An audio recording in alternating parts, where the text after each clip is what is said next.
My fiancé suddenly started pressuring me for a three-way, but when I secretly checked her phone, she was already letting another guy go all the way with her. So I canceled the wedding and showed her the way out. I, 24M, recently proposed to my now ex-fiancé, 23F, after 2 years of dating. We met through mutual friends at work. We started talking as friends, went on dates, and on New Year's Eve, we officially started dating. At the beginning of our relationship, she mentioned this guy Marvin. According to her, Marvin has always had a crush on her.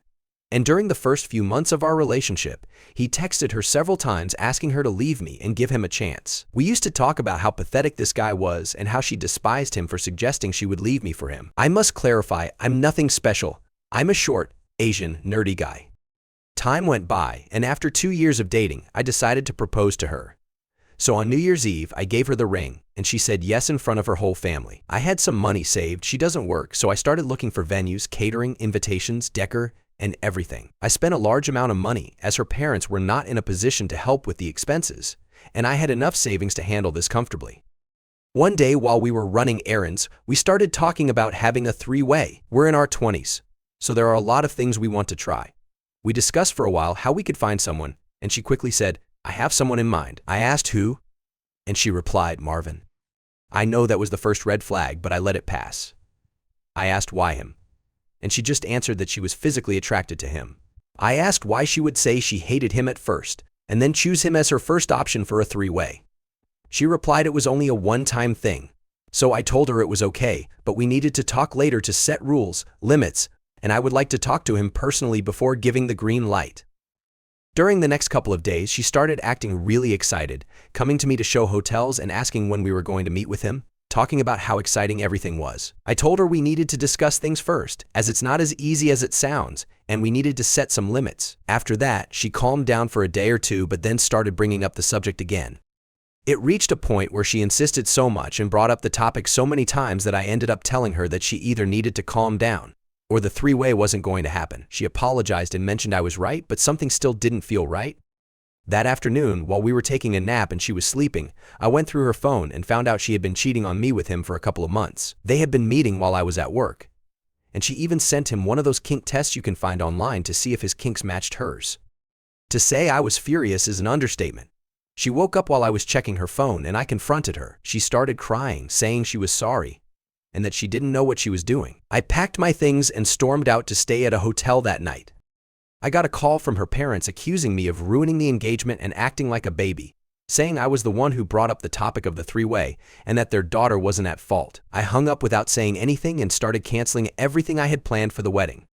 She called me the next day, apologizing and asking me to come back.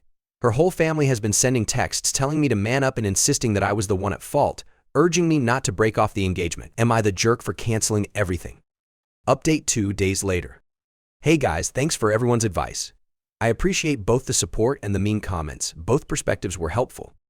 Now, let me address just a few things before I continue. My ex stopped working to go to college. We met at work, but she quit once we moved in together. Yes, my now ex-fiance told her parents we were breaking up because I suggested the three-way and got mad when she mentioned Marvin, and her parents believed her. Yes, I needed reassurance to make sure I wasn't at fault. I've been conditioned all my life to be a doormat, so it's hard to stand up for myself. Here's the update. After reading all your messages, I reached out to my father-in-law, and we agreed to meet at a nearby mall to talk about the reasons why I broke off the engagement. I had a good relationship with him, as we both share the same interests and hobbies, so I figured we could have a conversation. We met, and even though he seemed mad, he agreed to listen. I took screenshots of the conversations my ex-fiance had with Marvin and showed them to him. After looking at everything, he told me that my ex had given them a completely different story. According to him, my ex went to them crying, saying I was breaking the engagement because I wanted to have a three-way, and when she picked Marvin as the third, I snapped at her. He also mentioned that Marvin has been coming by to check on my ex, as she has been staying with them since we broke up. We went to my apartment and packed all of her belongings to move her out. The ring was at the apartment as well, so I kept it. We're on our way to drop everything off with her right now. I'll keep you guys updated. Second update 10 days later. Hey guys, I'm back. I know why all have been waiting for this update. I had to create a new account because I got shadow banned on the other one. I apologize for the delay.